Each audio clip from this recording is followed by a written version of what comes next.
हसरतें कुछ और हैं और वक्त का तकाजा कुछ और। हम सोचते कुछ हैं और होता कुछ और है। मुश्किल से हफ्ते भर पहले गर्मी लोगों की जान ले रही थी। पारा 45 के आसपास टहल रहा था, लेकिन और कम बारिश होने की आशंका जाहिर की जा रही थी कुछ वक्त पहले तक। लेकिन ऊपर वाले की ऐसी माया है कि तस्वीर ही बदल डाली है। मौसम के इस जादू को देखकर आप भी खुश हो जाइए हुसैन। झमाझम बारिश, ठंडी ठंडी हवा लोगों को राहत दे रही है। वक्त पर प्री मॉनसून की एंट्री भी हो गई है। हाँ, बेशक उन लोगों को थोड़ा अच्छा नहीं लग रहा होगा जो झुलसती गर्मी से राहत के लिए इस हफ्ते पहाड़ों पर जाने की प्लानिंग में थे। बिल्कुल ठीक कह रही हैं। अब क्योंकि पहाड़ों वाला मजा दिल्ली एनसीआर में ही आने लगा है तो थोड़ा तो फील हो रहा होगा। दिल्ली एनसीआर के अलावा पैसे का नुकसान हो गया। ये भी है। दिल्ली एनसीआर के अलावा जो दूसरे राज्य हैं वहां पर भी बारिश हो रही है जहां पर पहाड़ नहीं है, और बिल्कुल वैसा ही मौसम हो रहा है जैसा पहाड़ों में गर्मियों के सीजन में लोग ढूंढने जाते हैं। वैसे बारिश के मौसम में कुदरत बहुत खूबसूरत नज़ारे दिखाती है, लेकिन सेहत बिगाड़ने में भी कोई कसर नहीं छोड़ती, क्योंकि इस मौसम में वायरस और बैक्टीरिया तेजी से पनपता है। जाहिर है इससे वायरल बैक्टीरियल अटैक का जो खतरा है वो कई गुना बढ़ जाता है। बिल्कुल ठीक बात हुसैन। इस मौसम में वायरस, बैक्टीरिया सांस के जरिए या फिर खाने पीने के जरिए घुसपैठ करते हैं और फिर डाइजेस्टिव सिस्टम को खराब कर देते हैं, जिससे सबसे पहले डायरिया का रिस्क बढ़ता है। तो वहीं मौसम डैम्प होने की वजह से कॉन्स्टिपेशन की भी परेशानी बढ़ जाती है। होता क्या है, देखिए, पेट में बैक्टीरिया और वायरस के इन्फेक्शन का असर हमारे लीवर, पैनक्रियाज और आंतों पर पड़ता है, और 100 में से 60 लोगों का पेट जो है वो अपसेट हो जाता है। एक और बात है, अगर बारिश के मौसम में गले में खराश, सर्दी और फ्लू महसूस हो तो इसके लक्षणों को नजरअंदाज बिल्कुल नहीं करना चाहिए, क्योंकि बारिश के मौसम में स्टमक इन्फेक्शन भी इसकी एक वजह हो सकता है। मतलब ये कि पाचन का ख्याल रखिए ताकि आपकी इम्यूनिटी मजबूत रहे, क्योंकि मजबूत इम्यूनिटी पेट पर हुए बैक्टीरियल वायरल हमले को फेल कर देती है, 70% बीमारी के रिस्क को कम कर देती है। मतलब है कि अपना डिफेंस सिस्टम जो है मजबूत रखिए। बहरहाल चलिए, आज पेट की सफाई और आंतों को मजबूत बनाने का जो फॉर्मूला है, वो यौगिक फॉर्मूला, वो हम स्वामी जी से सीखेंगे। स्वामी जी अब हमें नजर आ रहे हैं। प्रणाम स्वामी जी, बहुत बहुत स्वागत है आपका। प्रणाम स्वामी जी। प्रणाम स्वामी जी, आज आप देव प्रयाग में हैं लग रहा है। पहाड़ों के बीच में हूँ इसलिए देर में दिखा हूँगा। यहाँ अलकनंदा जी बह रही है, पीछे चारों तरफ हिमालय है, पर्वत शिखर है, और इन पर्वत शिखरों पर भी ये हमारे बच्चे भी बड़े जोर से करतब कर रहे हैं। उधर बांसुरी की धुन के साथ इन्होंने अपना संतुलन बनाया हुआ है। इधर हवन भी हो रहा है। हमारे एनपी सिंह साहब जो भारतीय शिक्षा बोर्ड के चेयरमैन है, हमारे बच्चे, बस मैंने उनको बोला है कि ज्यादा गहरी समाधि में मत चले जाना, कहीं पीछे पूरा ही लुढ़क करके शीर्षासन हो जाए। और इधर कठिन कठिन आसन करने में भी निरत है हमारी बेटियां। और ये देवप्रयाग का पतंजलि गुरुकुलम है, बड़ा सुहाना दृश्य है। यहाँ तो आकर के ऐसे लगता है कि बस हम जीते जी स्वर्ग में, मोक्ष में, जन्नत में आ गए, कहीं हेवन में आ गए। वाकई इसमें कोई दो राय नहीं। देवप्रयाग, बहुत खूबसूरत तस्वीरें वहाँ की हमें दिख रही हैं स्वामी जी। पहाड़ों पर तो स्वामी जी मौसम वैसे ही बहुत सुहाना रहता है। इतनी साफ हवा में आप सांस ले रहे हैं, शुद्ध पानी आपको वहाँ नसीब है, नहीं चाहकर भी पैदल चलना पड़ता है जो सेहत के लिए फ़ायदेमंद है। फिजिकल एक्टिविटी भी अपने आप हो जाती है ऑटोमेटिकली। तो ऐसे में हाजमा भी ज़्यादातर लोगों का वहाँ पर दुरुस्त रहता होगा। लेकिन जिन लोगों के साथ ऐसा नहीं, यानी जो लोग पहाड़ों नहीं मैदानी इलाकों में हैं और जिनके पास बहुत सारा संसाधन है, जिनको पैदल भी नहीं चलना पड़ता, वो, और ख़ास तौर से ऐसे मौसम में अगर बारिश होने लगे तो इनडाइजेशन से जूझ रहे होते हैं बहुत सारे लोग। तो ऐसे लोग क्या करें कि पाचन उनका मजबूत रहे? तो एक तो सुबह उठते ही योगिक जोगिंग के 2 पोज कर लिया करें। मैं देखता हूँ सुबह उठते ही मैं आंवला, एलोवेरा, गिलोय आदि पी लेता हूँ, नहीं तो नींबू पी लिया करें, नींबू और पतंजलि हनी मिला करके पी लिया करें। गर्म पानी पी करके थोड़ा योगिक जोगिंग के जो हमने अभ्यास बताए वो कर ले।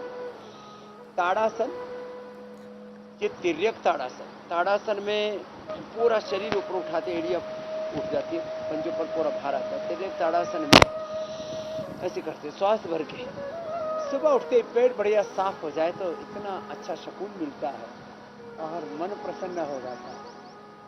तो सुबह उठ करके ताड़ासन, तिर्यक ताड़ासन, और कटचक्रासन करना ऐसे। और ये कठिन आसन तो सब न कर सकेंगे, जो कर सके वो कठिन आसन करें। तो आज एक तो ये कठिन आसनों का दौर इधर चल रहा है, सरल सहज आसन भी बेटियां कर रही हैं, और प्राणायाम का दौर उधर अलकनंदा के किनारे पर चल रहा है। और ऐसे जो जितना कर पाए, ताड़ासन, तिर्यक ताड़ासन, ये कटचक्रासन, ये तो बहुत जरूरी है। जो सूर्य नमस्कार कर सके यह तो अप्रतिम है ही सबके लिए। ऐसे उपवरे गिरीणाम संगमे च नदीनाम धिया विप्रो अजायतः की जो हमारी पावनी परंपरा है, हम तो यहाँ आपने सच का हिमालय में उतरते चढ़ते अभी 2 राउंड हमने लगाए, पूरी भूख लग गई जोर से, और खाने के लिए तैयारी भी आज पहले से कर रखी है। भटकी दाल, भटके डुबके की सब्जी, चटखोड़ी, हाँ बड़ी जोरदार होती है, प्रोटीन भी पूरा होता है भटकी चुड़कानी और स्वामी जी, बच्चों को भूख कहाँ लगी कहाँ है मुझे बैठा है बहुत स्वामी जी? तेज। आज बनाएंगे। एरियल व्यू देखो भाई, आप लोग जरा एरियल मैं व्यू वही देखिए देख के कह थी कि कहाँ कहाँ दूर बच्चे से- बैठे हैं। अच्छा स्वामी जी, आप हमेशा ये कहते हैं कि गति ही जिंदगी, और मैं देख रहा हूँ अब पीछे जो नदी बह रही है अलकनंदा, कितनी रफ्तार उसकी तेज है, उसका प्रवाह बहुत तेज है। मैं भी अपनी रफ्तार की तेज कर देता हूँ, और ये तेज गति के साथ जो कर सके, सामान्य मध्यम या तीव्र गति से ऐसे ऐसे करे, तो जो कर सके योगिक जॉगिंग के कम से कम 2 अभ्यास तो सब उठते ही कर लेने चाहिए, नहीं तो तेजी से चलना चाहिए। मैं तो देखता हूँ जब कभी बहुत आगे पीछे हो जाता है तो सुबह उठ करके पानी पी करके तेजी से चलता हूँ या थोड़ा मध्यम गति से दौड़ता हूँ, 5 ही मिनट में पेट ऐसे साफ होता है, फर्स्ट क्लास, और मन में प्रसन्नता उत्साह आता है। तो ये योगिक जॉगिंग के कम से कम 2 अभ्यास, 1 और 2, और ये ताड़ासन से शुरू करके फिर आगे बढ़ रहे हैं। आज तुम योग के कम से कम 20-25 आसन बताने आज हमको, पेट के लिए, पाचन के लिए। अब इसमें एड़ियां ऊपर उठ जाती है, पंचों पर थोड़ा भार होता है। फिर उल्टे लेट करके भुजंगासन, तिर्यक भुजंगासन इसमें होता है। तो इससे पेट फर्स्ट क्लास अच्छा रहता है, साफ होना एक बात है, भूख अच्छी लगेगी। गैस, कब्ज, एसिडिटी, कॉन्स्टिपेशन, कोलाइटिस, आईबीएस, पेट की तो ढेरों समस्याएं हैं। इसके लिए लिवोग्रिट, लिवामृत तो रामबाण है ही। बकरी का दूध, जिनका लीवर का पूरा कहते हैं ना भट्ठा बैठ गया, अब तो लीवर रेस्पॉन्ड ही नहीं कर रहा, उनका भी लीवर रेस्पॉन्ड करने लगता है। फिर कब्ज के लिए उदरकल्प चूर्ण, शुद्धि चूर्ण, अतिबला, और जिनको आम दस्त की प्रॉब्लम होती है, दूधी घास, संजीवनी घास, सब हमने इधर रखी हुई है। बाकी जिनको रेडीमेड चाहिए तो सर्वकल्प क्वाथ और कायकल्प क्वाथ हम देते हैं। और ये भुजंगासन का तिर्यक भुजंगासन, ऐसे कंधे के ऊपर से अपोजिट साइड की पैर की एड़ी को देखना, और जब ये अभ्यास करते हैं और सुबह गर्म पानी पी लेते हैं नींबू डाल करके, और फिर ये 5वां अभ्यास, तो पेट बढ़िया साफ हो जाता है। एक बात, पाचन अच्छा रहता है, अपचन, गैस, एसिडिटी, गैस के लिए गैस सर, एसिडिटी के लिए अव्युपत्तिकर, और लंबा कब्ज है तो गोधन और अभयारिष्ट, अभयारिष्ट और द्राक्षासव दोनों ले लो, 4-4 चम्मच, हजमा भी फर्स्ट क्लास रहेगा और कब्ज का खात्मा हो जाएगा। कल एक भाई मिला, परीक्षित, बोला जी मेरे बच्चे को ऐसे लैट्रिन निकलती है, बड़ी हार्ड गोली जैसी बन जाती है, एनीमा भी काम नहीं करता। तो जिनको ऐसी प्रॉब्लम हो ना, उनको ये आसन बड़े जबरदस्त हैं, सांस भर के ऐसे करना ये। और फिर अब जो कठिन आसन कर सकते हैं उनको तो जैसे बेटियां अभी थोड़ी देर पहले कर रही थी, शीर्षासन, सर्वांगासन, लेकिन ये शीर्षासन, सर्वांगासन छोटी उम्र में या जवान बच्चे ही कर सकते हैं। शेष गोमुखासन, अच्छा स्वामी जी देखिए मौसम मंडूकासन से लेकर के गोमुखासन तक। जी मेरे भाई। स्वामी जी देखिए मौसम तो कुदरत के कब्जे में है, लेकिन मौसम जो आजकल रंग दिखा रहा है वो कमाल के हैं। आप देखिए मई का जो महीना गुजरा वो उसने एक नया रिकॉर्ड कायम किया है। पिछले एक लंबे अरसे में ये सबसे सर्द मई का महीना गुजरा और जो अधिकतम तापमान रहा वो 36 डिग्री के आसपास गया इस बार मई में, जो मई का महीना झुलसाने के लिए जाना जाता है। अच्छा, इसी मौसम के हिसाब से लोग अपने ज़िंदगी के अनुशासन को तय करते हैं, मौसम के हिसाब से अपनी ज़िंदगी जीते हैं। लेकिन अचानक गर्मी, अचानक बारिश से ज़्यादातर जो मैदानी हिस्से हैं उसमें मौसम को लेकर के लोग बड़ा कंफ्यूज हैं। मौसम खुशनुमा ज़रूर हुआ है, लेकिन साथ साथ बैक्टीरियल फंगल इन्फेक्शन का खतरा भी बढ़ा है और खाना जल्दी ख़राब हो जाता है ऐसे मौसम में। इससे फूड पॉइजनिंग की परेशानी भी बढ़ती है। तो योगाभ्यास के साथ साथ ज़रा सा ये भी बताइए कि अपच की जो समस्या होती है उससे निपटने का नेचुरल उपाय क्या क्या है योगाभ्यास के साथ साथ? तो सुबह उठ करके अनार खा ले, इससे बेहतर कुछ भी नहीं हो सकता। तो मैं 5-7 चीजें बता रहा हूँ सुबह की, फिर दोपहर के खाने और रात के खाने के बारे में बताऊंगा, लंच और डिनर के बारे में। पहले ब्रेकफास्ट, प्रातराश की बात कर ले। एक तो मंडूकासन, श्वास बाहर छोड़ के पद्मासन में बैठे, बाएं हाथ की हथेली नाभि के ऊपर, दाएं उसके ऊपर आगे झुक गए और थोड़े बाह्य प्राणायाम करके रुक गए। सुबह उठ करके जो अनार खा लेते हैं, आधी कटोरी अनार बहुत है। अनार, एक सेव, एक बार में एक ही खाना। एक दिन सेव खाओ, एक दिन अनार खाओ, एक दिन पपीता खा लो, एक दिन खीरा खा लो, थोड़ा सेंधा नमक डाल करके। खीरा, मूली, ककड़ी आप ये एक साथ खा सकते हो।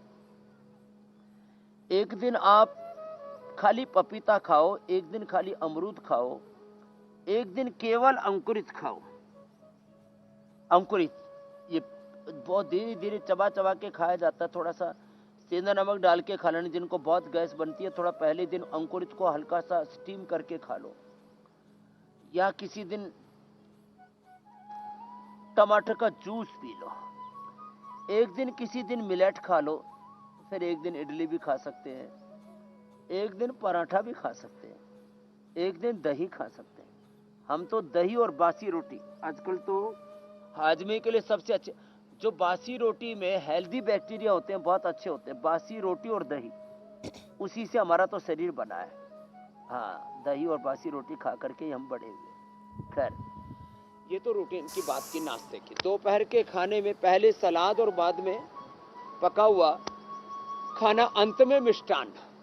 रात का भोजन हल्का होना चाहिए, दोपहर का भोजन भरपूर होना चाहिए। अपने अपने अपने अपनी प्रकृति के अनुसार, वात पित्त कफ के अकॉर्डिंग दोपहर का भोजन पूरा थोड़ा गरिष्ठ भी होगा, थोड़ा भारी भरकम होगा, हेल्दी हैवी भी होगा तो चलेगा। शाम का खाना थोड़ा हल्का ही होना चाहिए। तो योग मुद्रासन, अर्ध मत्स्येंद्रासन, वक्रासन, गोमुखासन आदि अभ्यास तो मैं कर रहा हूँ, और इधर बच्चे कठिन कठिन आसन भी कर रहे हैं। और हमारे उधर पतंजलि गुरुकुलम हरिद्वार से भी बच्चे आए हुए हैं, वो भी कठिन आसन चट्टानों के ऊपर ही फौलादी इरादों के साथ कर रहे हैं। तो ये अभ्यास तो करने ही करने हैं। डाइजेशन के लिए बेस्ट है अपने खान पान के तौर तरीके बदले, और 3 बार से ज्यादा ना खाएं। सुबह 8 बजे ब्रेकफास्ट, 12 से 1, अधिकतम 2 के बीच में भोजन, हो सके तो 7 से 8 के बीच में शाम का भोजन। 7 से पहले करना हो, ये रोगियों के लिए, और जो बहुत ही डिसिप्लिन्ड लाइफ जीना चाहते हैं तो मैं कहता हूँ रात को 7 बजे से पहले खाएं, अगले दिन 9 से 10 के बीच में सुबह का खाना खा लिया, और शाम का खाना 7 बजे के पहले। 2 ही बजे जो खाएंगे तो इंटरमीडिएट उपवास हो जाएगा, उनको तो कभी रोग हो ही नहीं सकता। फिर जिनको ज़्यादा थोड़ी प्रॉब्लम रहती है डाइजेशन की, तो कुमारिया सौ सामान्य भूख के लिए, पुनर्नवारिष्ट जिनके आंतों में सूजन रहती है, कुटजारिष्ट, कुटज घनवटी जिनको कोलाइटिस रहता है, जिनको बहुत कॉन्स्टिपेशन रहता है, अभयारिष्ट, ये खाने के बाद, या द्राक्षा सौ कोई भी पी सकते हैं। द्राक्षा तो बहुत अच्छा होता है, ये डाइजेशन को भी अच्छा रखता है, नींद भी अच्छी आती है, खून की कमी भी नहीं रहती, बहुत अच्छा है। तो डाइजेशन के लिए तो इतना ही बहुत है। खाने के बाद ऐसे आरोग्यवर्धिनी वटी, चित्रकादि वटी बहुत खाया करते थे पहले, अब तो लोग भूल गए। और खाने के बाद छाछ में लवण भास्कर हिंगवाष्टक ले लो, फिर तो डाइजेशन सुपर डाइजेशन हो जाता है। और जिनको थोड़ी गैस बनती है तो थोड़े दिन गैस की जरूरत पड़ेगी, बाकी तो गोमुख आसन से ही गैस निकल जाएगी। बाएं पैर की एड़ी एनस के पास देखो, दाएं पैर की एड़ी बाएं पैर की जंघा से ऐसे लगी हुई, इस तरह से ये गोमुखासन आदर्श रूप में होता है। पीछे से हाथ लेकर के ऐसे ऊपर वाला हाथ कान के पास, सिर के पास ऐसे लगा हुआ, पीछे वाला हाथ ऐसे खिंचा हुआ, ऐसे एक आसन में 1-2 मिनट से लेकर के विशेष परिस्थितियों में हम 10 मिनट भी ऐसे अभ्यास कराते हैं। अच्छा स्वामी जी, थोड़ा सा आपने कब्ज को लेकर के डाइजेशन बताया, की प्रॉब्लम तो अब नहीं रहेगी जी। लेकिन एक सवाल का जवाब स्वामी जी बहुत सारे लोग जानना चाहते हैं कि जो डैम्प वेदर होता है, इस तरह का जो मौसम होता है, इसमें लोगों को कब्ज़ की परेशानी बढ़ जाती, क्या ये बात ठीक है और ऐसा क्यों है, इसकी वजह क्या आप देखते हैं, और फिर कब्ज़ को दूर कैसे किया जाए? और वैसे भी ये एक तरह की यूनिवर्सल प्रॉब्लम है, कब्ज़ की बहुत सारे लोगों को शिकायत रहती है, तो कोई ऐसा नहीं है। एक आम तौर से कहा जाता है कि ज़्यादातर लोगों को कब्ज़ की दिक्कत है। और कोलाइटिस माने कॉन्स्टिपेशन और कोलाइटिस, कब्ज और संग्रहणी, आव संग्रहणी, ये करीब 90% या मैं कहूँ 99% लोगों की समस्या है। तो इसके लिए एक तो मंडूकासन से लेकर के गोमुखासन तक, और जिनकी बॉडी थोड़ी फ्लेक्सिबल है तो सुप्त वज्रासन, सुप्त पद्मासन, ये भी बड़े जबरदस्त है पेट के लिए, डाइजेशन के लिए, नाभि के लिए। अब देखो, कॉन्स्टिपेशन वो ये जो कभी सर्दी कभी गर्मी, इससे मौसम का मिजाज बिगड़ता है और हमारे जो हेल्दी गट बैक्टीरियाज हैं वो अच्छे से सक्रिय नहीं हो पाते हैं, और फिर ये मौसम का मिजाज बिगड़ने से हमारा पूरा मेटाबॉलिज्म भी गड़बड़ होता है। तो उसके लिए एक तो ये सुप्त वज्रासन, सुप्त पद्मासन जो कर सकें तो बहुत अच्छा होगा। अब जब मौसम ऊंचा नीचा होता है तो पाचन भी ऊंचा नीचा होता है। ये जो पाचन तंत्र गड़बड़ होता है तो उसके लिए फिर कई तरह के बाजार में लोग आयुर्वेद में, एलोपैथी में इस प्रकार की दवाइयाँ और बनाते हैं, उसको खा करके कोई हाजमा बढ़ाने के लिए। अब हाजमा कोई बाहर की दवाई से थोड़ी ना बढ़ सकता है। अब यदि मैं पंचकोल की बात करूं, पीपल, पीपरामूल, चित्रक, चव्वे, सूठ, ये तात्कालिक रूप से, आंशिक रूप से आपद धर्म में कभी कभी ले लिया जाए तो ठीक है। रोज की रोज हाजमा बढ़ाने के लिए भी दवाई खा रहे हैं, फिर कब्ज के लिए भी दवा खा रहे हैं, कोलाइटिस के लिए भी दवा खा रहे हैं, ऐसी जिंदगी नहीं चलेगी। तो क्या करें?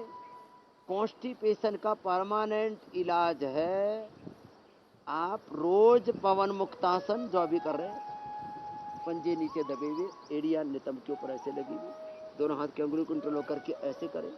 और जो मेरी तरह से थोड़े दुबले पतले हैं तो दाएं से बाएं, बाएं से दाएं हाथ को ऐसे, भुजा को ऐसे पकड़ लें, सिर ऐसे लगाएं, सिर लगाएं, नाक लगाएं, माथा लगाएं, ठोड़े लगाएं, ऐसे घुटनों के पास, और ऐसे थोड़ी देर रुक जाएं अथवा इसमें कपालभाति करें। तो ये बेस्ट है कॉन्स्टिपेशन के लिए। फिर मैंने आपको उपाय बताए, अभयारिष्ट, त्रिफला, उदरकल्प, शुद्धि चूर्ण और अति बला के पत्ते खा ले। खाने में पहले एक नियम बना ले, थोड़ा सा पपीता, थोड़ा सा अमरूद या थोड़ा सा अनार, थोड़ा सा एप्पल, थोड़ा सा खीरा, थोड़ा सा ये मूली, कोई हरे पत्ते जो भी है, ये पहले खा लेते और चबा चबा के खाते तो कॉन्स्टिपेशन नहीं होता है। खाने के बाद द्राक्षासव और अभयारिष्ट मैंने बोला था, और सुबह उठते ही आंवला, एलोवेरा, गिलोय जो पी लेते हैं उसको कॉन्स्टिपेशन रह ही नहीं सकता। और अब कॉन्स्टिपेशन के साथ साथ किसी को कोलाइटिस, और किसी को तो कोलाइटिस कॉन्स्टिपेशन दोनों होते हैं, तो अभयारिष्ट और कुटाजारिष्ट दोनों 4-4 चम्मच पिला देते हैं। तो इससे फिर ये प्रॉब्लम परमानेंट सॉल्व हो जाती है। और लंबे समय तक कॉन्स्टिपेशन रहने से फिर पायस, फिशर, फिस्टुला की भी प्रॉब्लम होती है। उसके लिए अभयारिष्ट के साथ अर्श कल्प या अर्शोघ्न वटी ले लें, और या हरड़, और हरड़ के साथ में नीम की निमोली और बकायन, इसका पाउडर खिला देते हैं ना, तीनों का बराबर मात्रा में, बकायन, निमोली और हरड़ का। और ये पायस फिशर फिस्टुला के लिए, या खाली पेट ठंडे दूध में एक नींबू निचोड़ करके पी लेते हैं, ये पायस के लिए बहुत ही कारगर उपाय है। और ये जो अभ्यास करें पवन मुक्तासन, उत्तान पादासन, थोड़ा सा धीरज के साथ लंबा करें तो डाइजेशन सुपर डाइजेशन में तब्दील हो जाता है। अच्छा स्वामी जी, देखिए कब्ज को ना एक जिद्दी बीमारी के तौर पर पहचान हासिल है। लोग ज़्यादातर कहते हैं कि बड़ी जिद्दी बीमारी है, और चूंकि लंबे वक्त तक रहती है तो फिर गैस की परेशानी हो जाती है। बहुत सारे लोग इसकी वजह से ये भी शिकायत करते हैं कि सिर और आंखों में दर्द हो रहा है, माइग्रेन का दर्द बहुत सारे लोगों को सताने लगता है। तो फिर ये इन सारी प्रॉब्लम्स से कैसे बचा जाए? तो गैस बन जाए ना बने, इसके लिए तो पहले ही ग्रास में लवण भास्कर, हिंग भास्कर ये ले करके पहले ही ग्रास में खा लिया करें, अथवा हींग को जो है तड़का लगाया करें। हींग का तड़का थोड़ा गैस के भी फायदा करता है। और छाछ में लवण भास्कर, हिंग भास्कर डाल करके या दही में डाल करके खा लिया करें। पहला ग्रास जो खाएं उसमें थोड़ा सा लवण भास्कर या थोड़ा सा हिंग भास्कर मिलाया और थोड़ा सा दही मिलाया और पहला ग्रास खा लिया। 1-2 चम्मच दही, 1-2 ग्राम लवण भास्कर या हिंग भास्कर, अथवा एक बहुत पहले भी मैंने बताया था, थोड़ा सा घी लिया और उसमें 2-3 कली लहसुन की सेक ली अच्छे से। पहले ग्रास के साथ खाली ऊपर से खाना खा लिया। लेकिन जिनको एसिडिटी की प्रवृत्ति है उनको ये प्रयोग नहीं करना चाहिए, गैस्ट्रिक के लिए रामबाण है। और जिनको गैस बनती है उनको गैसर चूर्ण तो हम देते ही हैं, घर में भी बताते हैं कि आप हल्दी, अजवाइन, मेथी, सेंधा नमक, हल्दी 10 ग्राम, मेथी, सौंठ, अजवाइन ये 20 ग्राम और सेंधा नमक भी इसमें 10 ग्राम मिलाते हैं। ये पाउडर घर में भी बना करके रख सकते हैं, बड़ा जबरदस्त रहता है। और गैस तो बनेगी नहीं। फिर जो कर सके वो सर्वांगासन, हलासन, ये डाइजेशन के लिए रामबाण ब्रह्मास्त्र है। आंखों के लिए, ब्रेन के लिए भी है, इम्यूनिटी के लिए भी है। सर्वांगासन, हलासन ये तो आसनों के राजा कहे जाते हैं। तो आज के बाद किसी को गैस नहीं बनेगा जो उपाय बताए।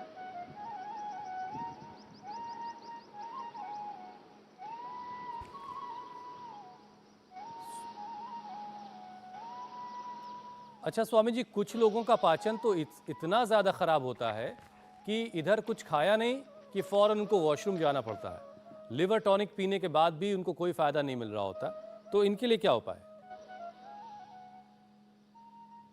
उनके लिए पहले ही दिन से कुटजारिष्ट के साथ 4-4 गोली कोटा घनवटी की खा ले। मैंने लोगों को 10-20 बार से लेकर के 40-40 बार खाने के बाद नहीं, दिन भर और रात को भी ये कार्यक्रम जारी रहता था। अब कोई मयूरासन कर ले, हमारे इन बच्चों की तरह करो। अब ये तो चट्टानों पर ही जमे हुए हैं। अब ऐसे तो मयूरासन सबके लिए थोड़ा मुश्किल होगा। पता लगा चट्टान पे किया और आगे ठोड़ी या दांत ही फूट गए, तो आंत तो ठीक हुई ना हुई, दांत गड़बड़ जरूर हो गए। ऐसा अभ्यास समझदारी से करें। लेकिन ये कोलाइटिस के लिए अर्थात आंतों को मजबूत बनाने के लिए बड़ा अच्छा अभ्यास है, ये बच्चे ही कर सकते हैं। शेष क्या करें? शेष भुजंगासन ही करें। इससे आंत भी मजबूत होगी, पाचन भी अच्छा रहेगा, पेट भी अच्छा रहेगा, बॉडी शेप में भी आएगी और डाइजेशन क्या प्रॉब्लम का तो मतलब ही नहीं। तो कुटजारिष्ट के साथ 4-4 गोली कोटज घनवटी की और चित्रकाति बटी तो ऐसे ही चूस ले। थोड़े दिन दूध, घी और मीठा बंद करना पड़ेगा। और दूध यदि गाय का, और सबसे अच्छा होता है बकरी का, इसलिए हमने बकरी का दूध पेट के लिए, ऊँटने का दूध अर्थराइटिस और डायबिटीज के लिए सब देश में उपलब्ध कराया अपने पतंजलि चिकित्सालयों में। और ये फ्रीजिंग टेक्नोलॉजी से ड्रायर किया हुआ हाँ, बोल रहा है ऐसे। तो जिनको भी कोलाइटिस है उनको दूध घी मीठा नहीं खाना, उनको छाछ और दही का ही प्रयोग करना है। तो ये कोलाइटिस के लिए 100% इलाज बता दिया। और अनार थोड़ा रोज जरूर खाएं। और आसन करने के साथ साथ पिंडली जरूर दबाएं। पिंडली दबाने से, ये दूसरा भी कोई दबा सकता है। कई बार मैंने बताया कि एक ऐसे पैर मोड़ करके एक दूसरा आदमी ऐसे पैर के ऊपर से पिंडली ऐसे दबा देता है, अथवा अपनी खुद ही दबा ले ना, कपाल भाती कर ले इंडिया टीवी देखते देखते ही। नहीं स्वामी जी, आज पूजा नहीं है, वो होती तो खुद अपनी कपाल दबा रही भाती भी हो रहा होती। है साथ में पिंडली। ये दोनों मीनाक्षी और ज्योत्सना तो खैर दबा लेती होंगी, इनके पास सुविधा है वो वाली। सुविधा से आप भी वंचित नहीं है। इसीलिए मैं भी नहीं दबा रहा हूँ। अच्छा स्वामी जी, डाइजेस्टिव सिस्टम को हेल्दी रखने के लिए प्राणायाम जो है वो कितना अहम है, इसका कैसा रोल है, और पेट के लिए सबसे कारगर जो प्राणायाम है वो कौन सा है? सबसे कारगर प्राणायाम कपाल भाती और बाह्य प्राणायाम। पद्मासन, उत्थित पद्मासन, ये भी बड़ा अच्छा है जो उधर बच्चे कर रहे हैं। और बद्ध पद्मासन करो बेटियों।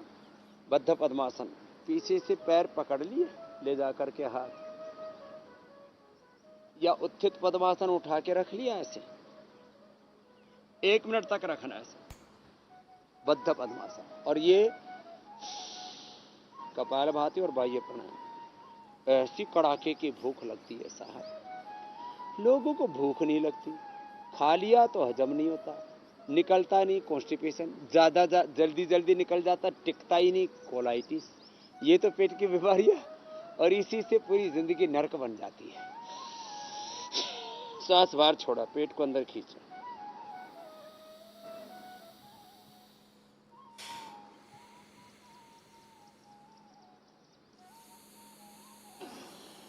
पंद्रह से 20 सेकंड बाहर ही रोक करके रख देते हैं और इससे एक साथ liver, spleen, intestine, pancreas, uterus, ovary, prostate, पूरा प्रजनन तंत्र, पाचन तंत्र, मूलाधार, स्वादिष्ठान, मणिपुर चक्र एक साथ एक्टिवेट होता है बाह्य प्राणायाम में।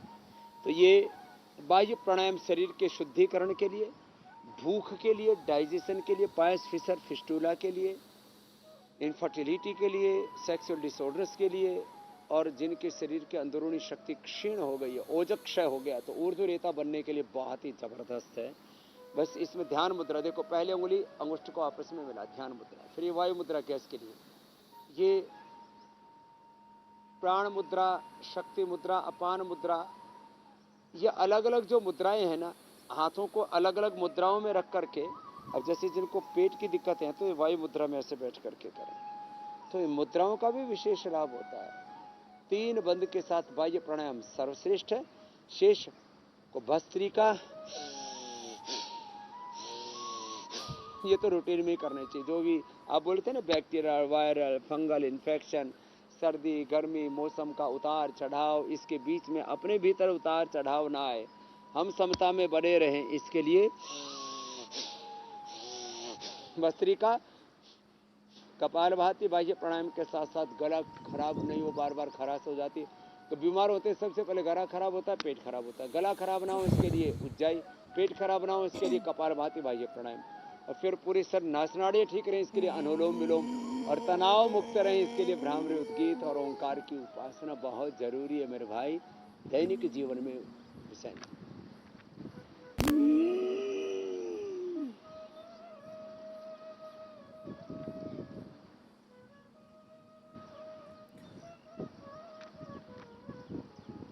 स्वामी जी, अब समय चक्र ये कह रहा है कि सवालों को शामिल किया जाए, और पहला सवाल जम्मू से रवि का है। गॉल ब्लैडर में पॉलिप्स है, कुछ और बातें उनकी सुन लेते हैं। मेरे गॉल ब्लैडर में पॉलिप है। पॉलिप का साइज 4 mm है। कृपया इलाज बताएं। पॉलिप्स का इलाज बहुत ही जबरदस्त है, कपालभाति। दूसरा है, कल एक चंचल बहन मिली मेरे से, बोले जी डॉक्टर ने बोल दिया था गाल ब्लैडर में स्टोन हो गया और गाल ब्लैडर के अंदर गांठ हो गई और मेरे तो यूट्रस में भी गांठ हो गई थी। मैंने कपालभाति किया और ऐसे बोल जैसी मोटी गांठ डिजोल हो गई। ये बड़ी चीज है कपालभाति। और कहीं पर भी किसी को भी पॉलिप्स है, खाली पेट सिस्टोग्रिड और कैंसरस होने की पॉसिबिलिटी है, बायोप्सी कराने की जरूरत नहीं। सिस्टोग्रिड डायमंड ले लीजिए और खाने के बाद वृद्धि बाधिका, काचना और करक्यूमिन गोल्ड दो ले लीजिए और लौकी का जूस पीजिए। पूरे पॉलिप्स चाहे कहीं पर भी हो गए सब एकदम डिजोल्व हो जाएंगे, मेल्ट हो जाएंगे, बह जाएंगे जैसे अलकनंदा बह रही है। अगला प्रश्न पूछ लीजिए। अगला सवाल स्वामी जी बनारस से नीतीश का है। आए दिन मेरे पीठ की नसों में चमक होती रहती है जिससे मैं काफ़ी तकलीफ में रहता हूँ, कृपया समाधान बताएं। तो वाराणसी की भी कमर की चमक ठीक करते हैं और इसके लिए एक तो मकरासन और भुजंगासन जो मैं कर रहा था वो तो करना ही है। इसके लिए चक्रासन करो बेटियों, बाद में तो लंबा अभ्यास करने से चक्रासन भी हो जाता है। ये मरकट आसन, मकरासन उल्टे लेट करके, भुजंगासन जो थोड़ी देर पहले कर रहे थे, और ये मरकट आसन कर ले। खाली पेट पिडानिल गोल्ड खाने के बाद ऑर्थोग्रिड, त्रयोदशांग, अश्वशिला कोई भी एक औषधि ले ली,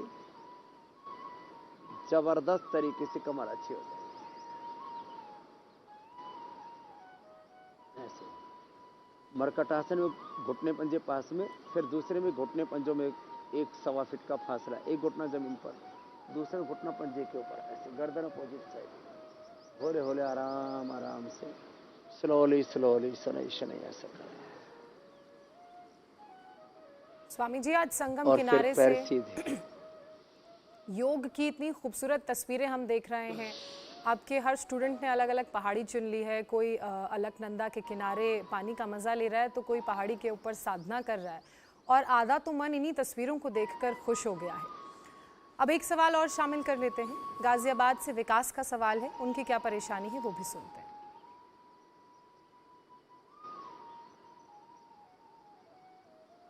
विकास का सवाल स्वामी जी गाजियाबाद से, वो सुन लेते हैं।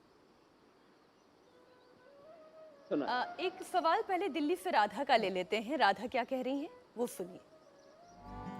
मेरे भाई के पेट में कुछ मतलब वो हैवी खा लेता है तो पचता नहीं, उसके शरीर में लगता भी नहीं है कुछ भी, वो स्टार्टिंग से ही पतला ही है और बिल्कुल मतलब उसके शरीर बनता ही नहीं है बिल्कुल भी, तो उसके लिए कुछ उपाय बताएं स्वामी जी। ठीक करें, खाया पिया शरीर में लगता नहीं, खाते पीते खाना पैखाने से निकल जाता है, शरीर में टिकता नहीं है, लगता नहीं है। तो एक तो ये अभ्यास अभी बता रहे हैं, ये डाइजेशन के लिए भी बहुत अच्छे। आज वाले सारे आसन करें और साथ में लिवोग्रिट और लिवामृत जरूर ले लेना, यह लिवोग्रिट वाइटल, ये और भी ज़्यादा अच्छा है। किसी को कोलाइटिस है तो कुटज घनवटी और ये कोलोग्रिट, बाकी के तो लिवोग्रिट खाली पेट या लिवोग्रिट वाइटल और ये खाने के बाद लिवामृत। और जो आज अभ्यास बता रहे इन अभ्यासों को कर लो, खाया पिया पूरा हजम होगा, इतना ज़्यादा लगेगा कि बाद में वो मोटे हो जाएंगे तो फिर ये मोटापा वाले अभ्यास करने पड़ेंगे। नहीं तो किसी को तो खाया पिया लगता है तो हड्डी पसली पूरे कंकाल दिखने लगते हैं, कंकाल तंत्र कंगाल तंत्र हो जाता है। तो ठीक हो जाएंगे आपके भैया बहन। ये जो अभ्यास बताए इनको कराना और लिवोग्रिट दे देना जी। खाना चबा चबा करके खाएं, खुश रह करके, भगवान का प्रसाद मान करके खाएं।